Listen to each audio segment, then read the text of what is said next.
Ok. Bon, je voulais entendre la voix des gens, mais je pense que j'entends personne. Je sais pas si je vais procéder directement. Euh, Si vous me recevez très bien, que vous voyez ma présentation, pardon, vous pouvez écrire dans le chat pour que je sache que vous m'entendez bien.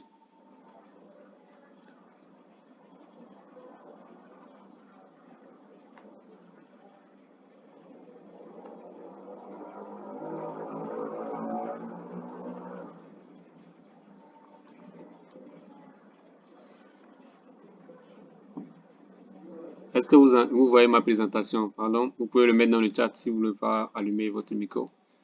Ce sera cool.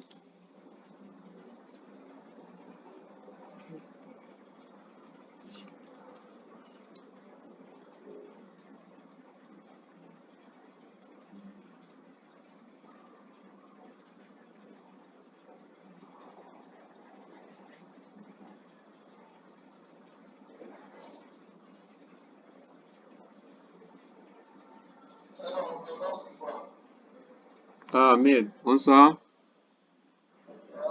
Oh, ok, bienvenue. En tout cas, j'ai entendu ta voix, c'est bon. Pardon, est-ce que tu vois ma présentation? Ok, merci. Merci, c'est bon. Merci beaucoup. Ok, donc je vais procéder comme ça. Une fois encore, bonsoir. Mon nom c'est Chesco. Je suis développeur Azure et puis aussi développeur d'applications Microsoft. Donc, je suis consultant avec STIC Congo en matière de Azure et puis les produits Microsoft. Euh, Aujourd'hui, nous allons parler de Azure.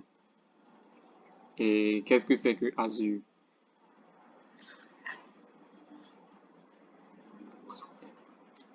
Donc, j'aimerais commencer par ci. Aujourd'hui, les applications de plateforme de cloud computing, en fait, c'est ça, en fait, Azure se développe rapidement dans tous les secteurs, servant d'infrastructures informatiques qui stipulent les nouvelles entreprises numériques. Les nouvelles entreprises numériques, genre tout ce qui est digital. Une entreprise qui a peut-être un site web ou autre. Euh, En fait, plus de 80% des entreprises aujourd'hui ont au moins une partie de leur infrastructure dans le cloud, c'est-à-dire beaucoup de gens ont un email, right, qui est dans une compagnie. Donc, quand on t'envoie un email, par exemple, tu fais partie d'une compagnie, par exemple une banque, on t'envoie un email ou bien tu reçois un email qui a peut-être un fichier attaché. Le fichier est gardé dans le cloud du mail. Donc, la plupart des compagnies ont ce genre de système-là. Et aussi, il existe de nombreuses compagnies qui disposent de ce genre de computing, comme le AWS que nous connaissons, qui est le Amazon Web Service, et puis le Microsoft Azure. Donc, comme aujourd'hui, nous allons parler du Microsoft Azure, on va voir directement notre agenda. Sorry. OK. Donc, aujourd'hui, notre agenda sera, c'est quoi le cloud computing? On parlera de ça. C'est quoi le cloud computing? Pourquoi le cloud computing? Puis aussi, là maintenant, on entamera notre sujet même qui est le Azure. C'est quoi Azure? Et les services qu'offre Azure et comment utiliser Azure. Euh, S'il vous plaît, je vais commencer. Si vous avez des inquiétudes ou bien quelque chose, vous pouvez m'interrompre en même temps pour qu'on puisse, pour que je puisse vous répondre à vos questions. Aussi, vous m'excuserez beaucoup aussi pour ma tonation. Je suis pas trop bien en français. Et puis encore en français technique. Je suis plus en anglais. Ça fait que j'ai un peu de doutes en comment prononcer les mots. Bon, on commence. Donc, dans une quête réalisée il y a cela depuis 2017, Microsoft Azure a été identifié comme le cloud public le plus utilisé et le plus susceptible d'être acheté ou renouvelé selon les 28% des personnes interrogées, soit le pourcentage le plus élevé pour les fournisseurs de cloud. Quand on prend le cloud computing dans le monde entier maintenant, Le numéro 1, c'est AWS, qui est le service d'Amazon. En second vient Microsoft. Donc, AWS a été fondé à cela depuis 2006 comme ça. Microsoft Azure est venu en février 2017, quelque chose. En février 2010, sorry. Mais, du coup, elle a pris tous les marchés. Donc, c'est ce qu'on peut voir ici, ce qu'on est en train de voir. Le Microsoft Azure en vert, ça a pris la plupart des marchés. Bien que Amazon était là depuis, mais Microsoft est venu et a déjà tout pris. Donc, ça veut dire que la plupart des compagnies foncent vers le Microsoft Azure. Donc, c'est quoi le cloud computing? C'est ce qu'on doit savoir d'abord avant de nous foncer dans Azure. Donc, le cloud computing est une technologie qui permet d'accéder à diverses ressources informatiques sur l'Internet. Donc, ces genres de ressources, que sont-ils? C'est comme genre, on a une compagnie, peut-être une banque, où avec une banque, on aurait besoin d'avoir des serveurs à la banque où on peut garder des fichiers internes et autres pour faire la communication dans la banque elle-même. C'est pour cela qu'on a eu l'idée du cloud computing, en fait, qui a commencé avec le AWS. Donc, comment ça a été? Au lieu d'avoir des serveurs dans une chambre dans votre office qui coûte beaucoup, parce qu'il faut aussi acheter les stockages, le réseau, l'Internet, la maintenance, la sécurité et autres, ça coûte. Donc, c'est de là qu'est venu les compagnies cloud. Tu vois. Donc, tout ce que vous pouvez faire, c'est d'utiliser seulement votre ordinateur ou bien votre portable pour accéder à votre cloud par l'intérêt par le Internet, actuellement. Donc, une fois connecté, vous pouvez avoir accès à vos ressources informatiques. Peut-être des machines virtuelles, des stockages. Les stockages, nous avons, par exemple, quand on prend Gmail, quand tu as un email Gmail, il y a un cloud service qui est associé où tu peux garder tes fichiers vidéo, tes photos et autres. Donc, c'est ça. Donc, on continue toujours avec le cloud. Donc, les fournisseurs des services cloud disposent de centres de données massives contenant des centaines de serveurs, des systèmes de stockage et des composants essentiels pour de nombreux types d'organisations. Donc, au lieu d'avoir son infrastructure disposée dans une des offices de l'immeuble, il faut juste aller vers un service fournisseur de cloud. Et puis bon, on prend un service là-bas et on peut avoir les machines virtuelles ou bien des stockages pour stocker nos dossiers, nos fichiers de boulot, que ce soit les fichiers PDF, Excel et autres. Les utilisateurs peuvent profiter de divers services, comme par exemple, si vous voulez recevoir une notification chaque fois qu'une personne vous envoie un SMS ou bien un email. Donc, avec ces services cloud, si tu reçois un email un email professionnel, par exemple, ton directeur t'a envoyé un email et que tu n'es pas au boulot, ces services de cloud peuvent t'aider à recevoir un SMS direct sur ton portable disant que, ouf, ton directeur te cherche. C'est ça. Et puis aussi, ce qui est aussi effectif à ça, c'est que genre, si tu utilises le cloud aujourd'hui, ça fonctionne et quand tu n'es plus là, tu l'utilises plus, bon, ça te coupe pas l'argent. Donc ça te coupe genre comme si on rentre dans une chambre et puis bon, on a de la lumière, on a l'interrupteur, on allume. Donc le compteur commence par tourner. Et bon, quand on finit, on veut sortir de la chambre, on éteint notre ampoule et puis l'ampoule s'éteint et puis bon, là le compteur s'arrête. Donc c'est un truc comme ça. On paie seulement ce qu'on utilise, pas un essai. Donc la meilleure partie des plateformes cloud est que vous payez seulement des services que vous utilisez. Vous voyez, non? Donc, c'est très simple. Mais en fait, en Afrique, c'est un peu difficile, en fait. Ça, il faut l'avouer ici. Bon, le cloud computing peut être utilisé à de diverses fins. apprentissage automatique, analyse des données, sauvegarde des données, contenu multimédia et plus d'autres. On peut aussi mettre des applications là-bas, l'automatisation des données, héberger un site web. Ok. Donc, allô, quelqu'un parle?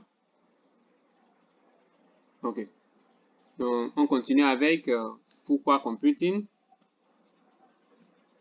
Donc, supposons que vous avez une idée pour une application, ok, révolutionnaire qui peut offrir une excellente expérience d'utilisateur et peuvent devenir très rentables.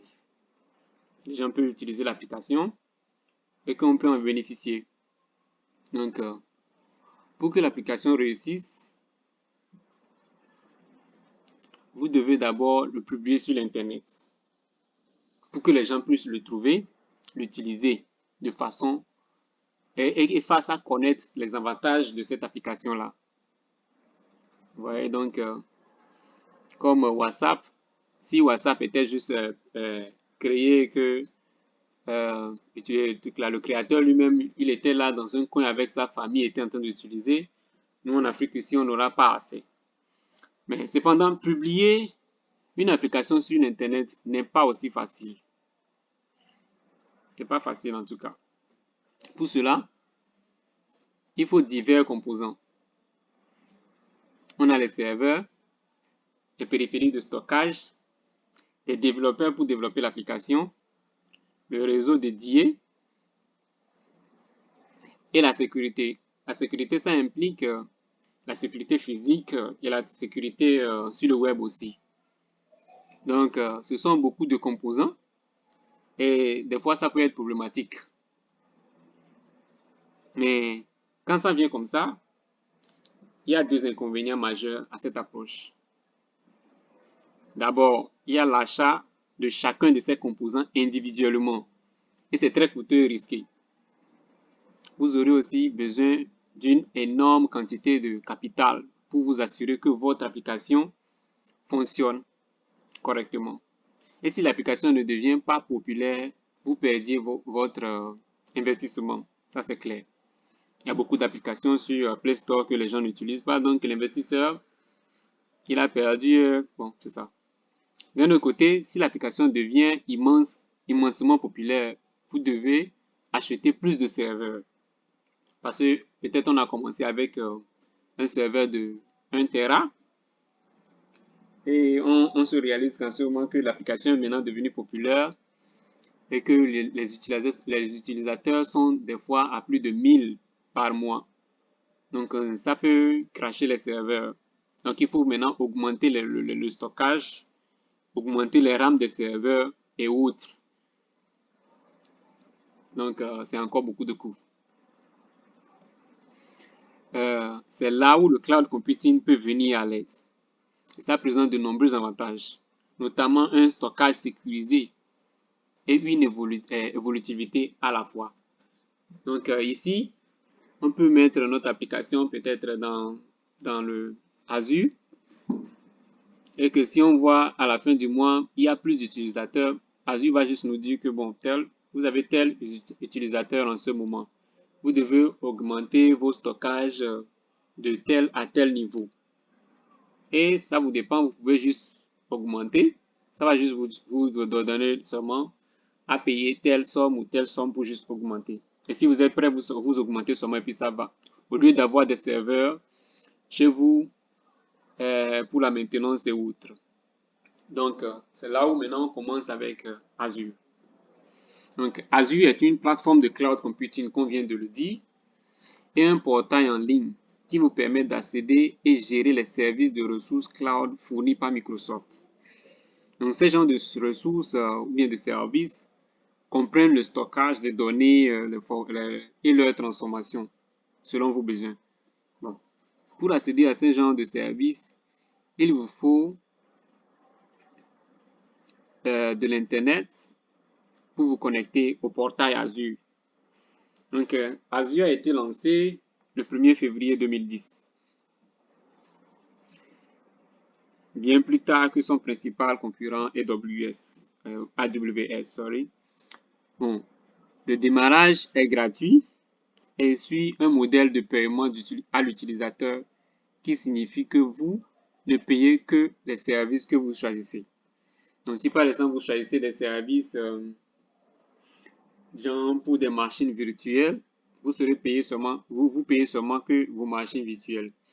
Donc, si vos machines virtuelles, bon, dans le bill, on dit que genre, vous devez payer peut-être 10 $ par mois pour une machine virtuelle qui a un Windows 10 avec un stockage de 1 Tera. Peut-être l'autre avec Windows 11 avec un stockage de 2 Tera, peut-être un peu plus coûteux. Bon, le plus intéressant, c'est que 80% des entreprises de Fortune 500 utilisent Azure. Bon, on l'appelle souvent Azure ou bien Azure. Utilisent souvent Azure pour leurs besoins de cloud computing. Donc, Azure ou bien Azure, c'est ce que la plupart des grandes compagnies de ce monde utilisent. Donc, comment ça se fait? Azure prend en charge plusieurs langages de programmation. Donc, si vous voulez mettre une application là-bas, c'est tranquille, vous pouvez l'utiliser.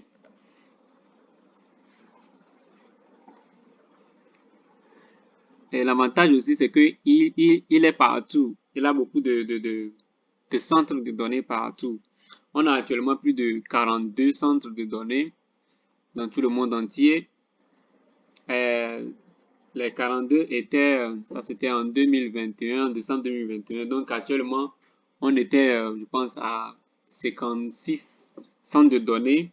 On a déjà 2 en Afrique du Sud. Si l'Afrique essaie de bouger un peu, on aura plus de centres de données aussi au Nigeria et au Kenya, peut-être dans les 2 ans à venir.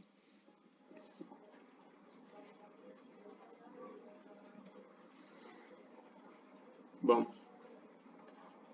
sorry, j'ai un problème avec mon slide.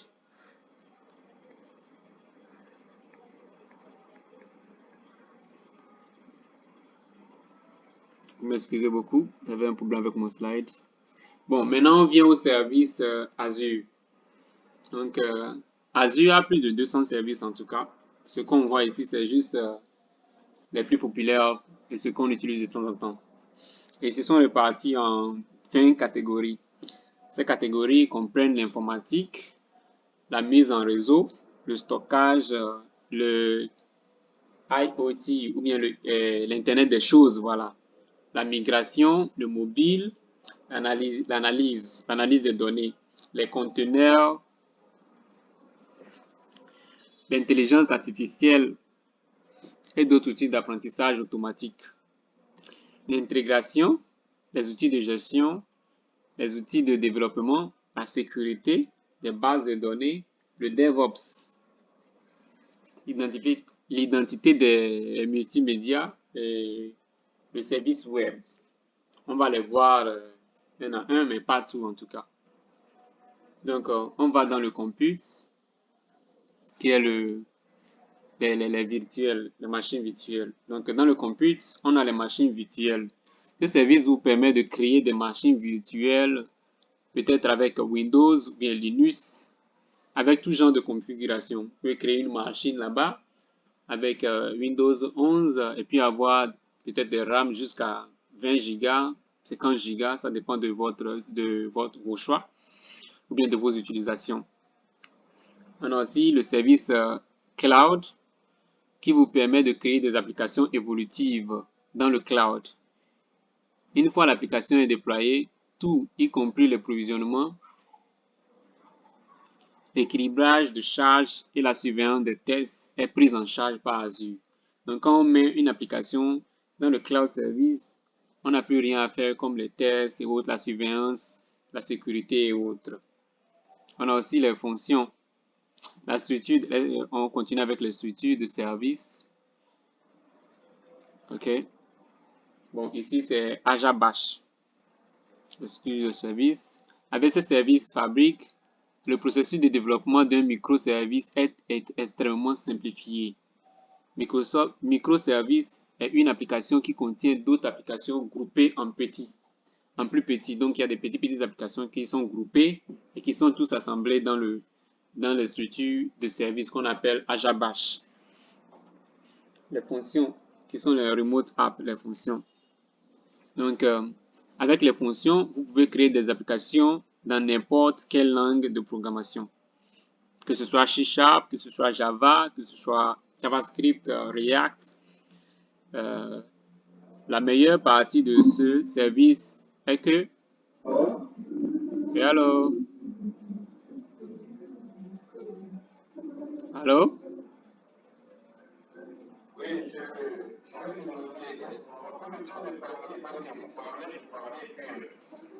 Oui. Oui, je disais, si vous avez des questions, vous pouvez m'interrompre à tout moment. Oui, donc est-ce que vous avez des questions pour moi?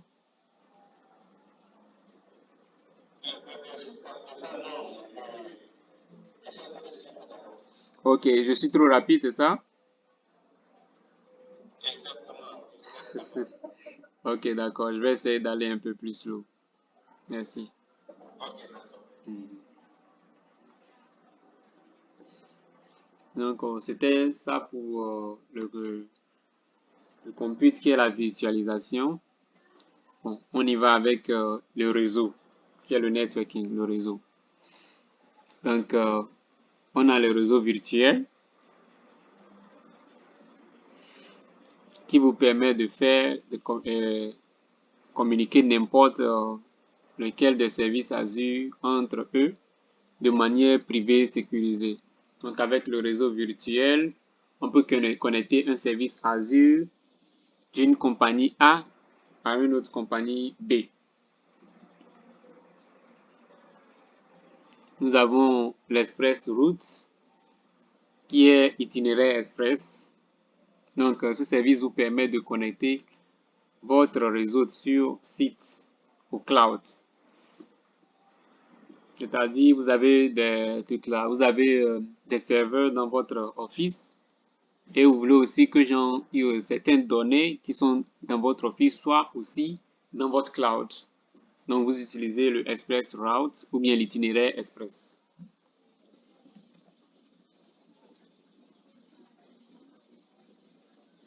La parcelle VPN. Donc ici, comme ça se dit, c'est un VPN. Un Virtual Private Network. C'est un réseau privé qui est uniquement pour vous-même. Donc, vous pouvez le connecter aussi à Azure pour envoyer vos données et faire la communication là-bas avec vos applications. Et on a aussi le Azure DNS. Donc, le DNS, c'est un service d'hébergement de vos données, de vos domaines ou bien de systèmes, tous les systèmes de votre site web. Par exemple, une compagnie A avec un site web www.compagnia.com. Donc, le DNS de cette compagnie sera stocké sur Azure pour protection. Le DNS, en fait, c'est la sécurité.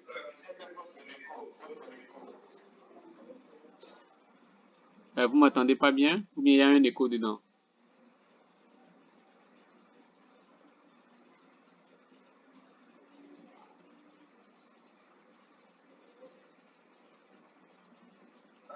Oui, pardon. Oh, ok, le réseau. Ok, ok, d'accord. Est-ce que c'est bon maintenant?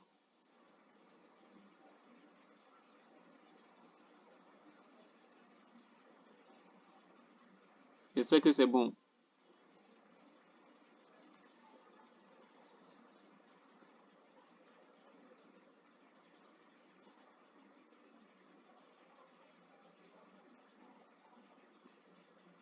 Bon, comment couper la présentation? Wow. Est-ce que c'est bon? C'est bon?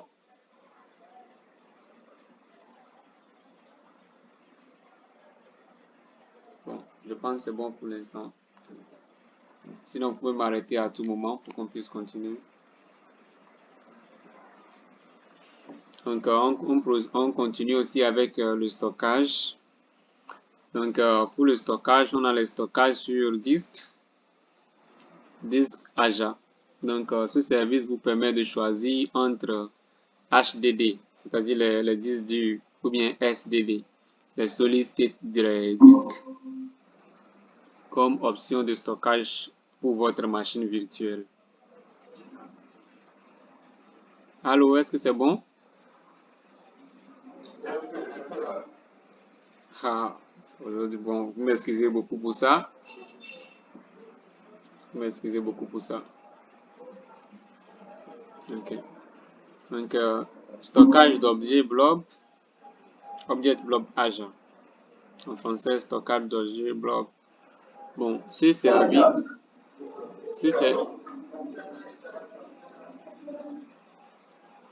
service est optimisé pour stocker une quantité massive de données non structurées.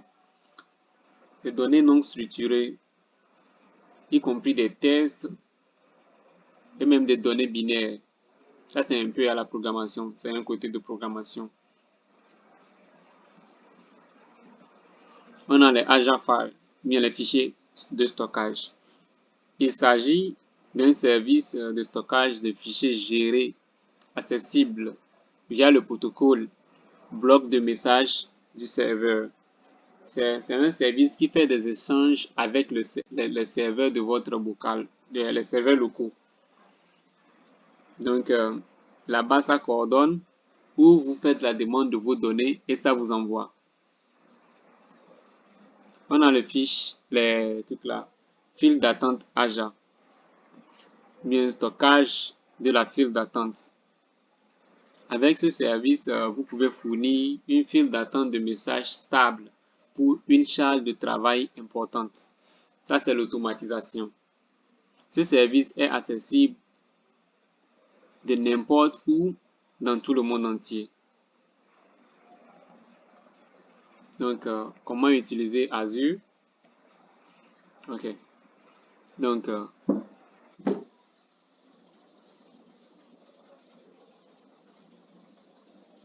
maintenant que vous avez un peu une idée de Azure, le service que ça fournit, on va un peu nous orienter vers comment ça s'utilise.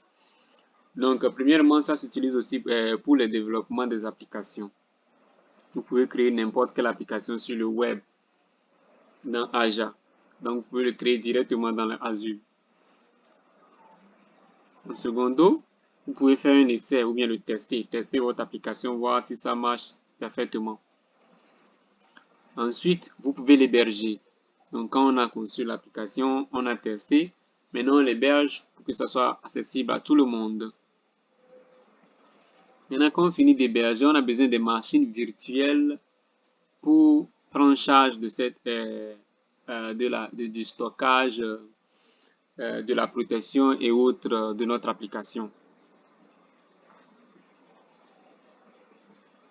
On a maintenant les formalités d'intégration et de synchronisation qui nous renvoient à chaque moment les données nécessaires pour les utilisateurs. Et maintenant, cette donnée, comment ça se prend?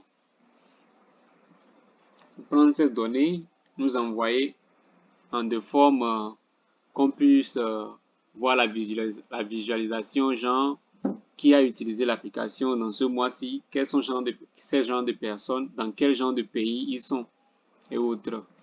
Et puis aussi, on a les disques virtuels.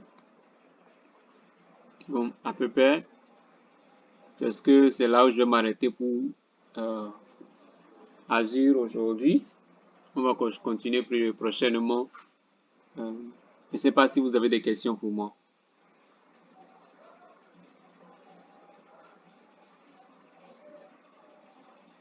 Bonsoir, Mérite.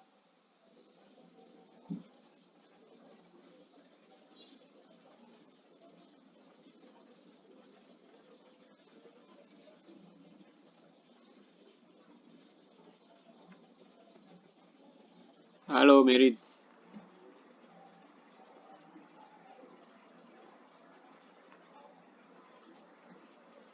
Bon, s'il n'y a pas de questions, bon, merci. Vous pouvez à tout moment joindre STIC Congo pour en demander plus si vous voulez. Merci beaucoup.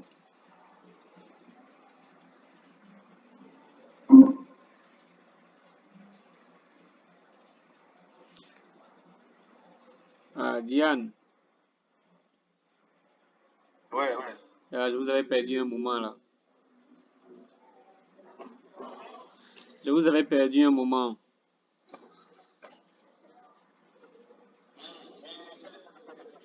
Ok, ok, d'accord.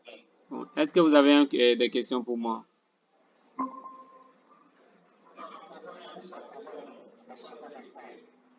Ok, ok, ok. Donc, je vais vous partager certaines ressources dans le chat sur le WhatsApp. Vous êtes dans le WhatsApp, j'espère. Oui, ok, je vais vous partager certaines ressources là-bas. Donc, de là, on pourra continuer la discussion aussi dans le WhatsApp. Si vous avez certaines questions pour moi, vous pouvez me le poser. C'est bon? Ok, ok, merci beaucoup. Donc, prochainement, on aura aussi à parler de certaines autres applications, genre de Microsoft. Comment, si par exemple, on travaille dans une société, qu'on a un email Outlook donné par la société, on peut, euh, on peut utiliser ce email-là pour avoir beaucoup d'accès. Par exemple, au Microsoft Word. Donc, Microsoft Word, Excel et autres. Individuellement, c'est plus gratuit, mais par une compagnie, il y a beaucoup de bénéfices. Donc, avec cela, on peut prendre aussi comme des applications. Il y a d'autres applications, à part le SL, qu'on peut utiliser pour faire des automatisations dans nos compagnies. Par exemple, s'il faut enregistrer des employés qui rentrent chaque fois au boulot, il faut, euh, il faut ce genre d'application pour faciliter la tâche à qui que ce soit qui est là, qui est en train de faire l'enregistrement. Donc, prochainement, on va parler de ça. Merci beaucoup. Diane, merci pour ton temps passé avec nous ici. J'espère que prochainement, on aura mieux organisé ceci pour que tout le monde soit là. Merci à toi.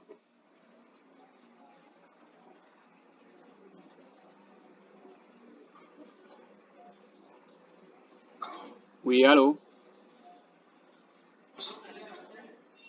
Oui,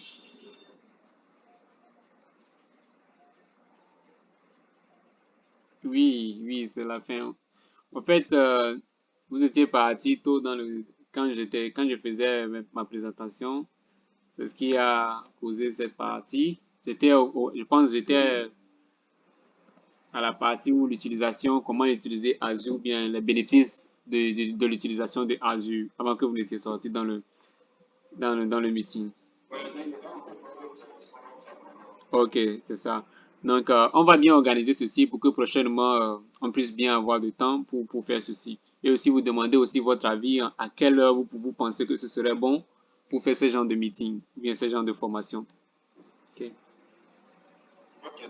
ok, merci et bonne soirée.